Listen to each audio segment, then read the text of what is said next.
ગુજરાતના જે ખેડૂતો છે, પનોતા પુત્ર, એ અત્યારે થોડા ટેન્શનમાં આવી ગયા છે. કારણ કે કેન્દ્ર સરકારે જે નોટિફિકેશન બહાર પાડેલું છે એના કારણે અનેક ખેડૂતોના ખેતરોમાં વીજળીના થાંભલા નાખી દેવાના છે.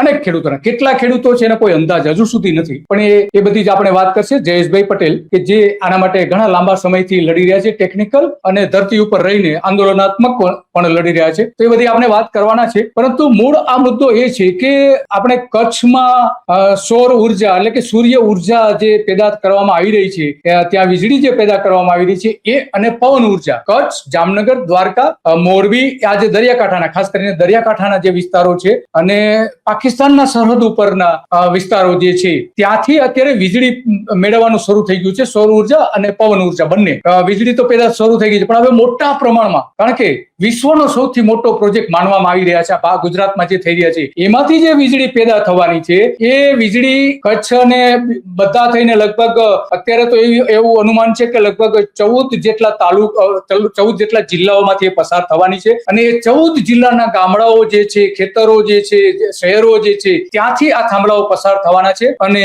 ક્યાંથી થવાના છે, માત્ર ગામના નામ જાહેર કરેલા છે, પણ ખરેખર કઈ જગ્યાએ નાખવામાં આવશે, કોના ખેતરમાં નાખવામાં આવશે, એના હજુ સુધી કોઈ નોટિફિકેશન ઇસ્યુ કરવામાં આવ્યા નથી.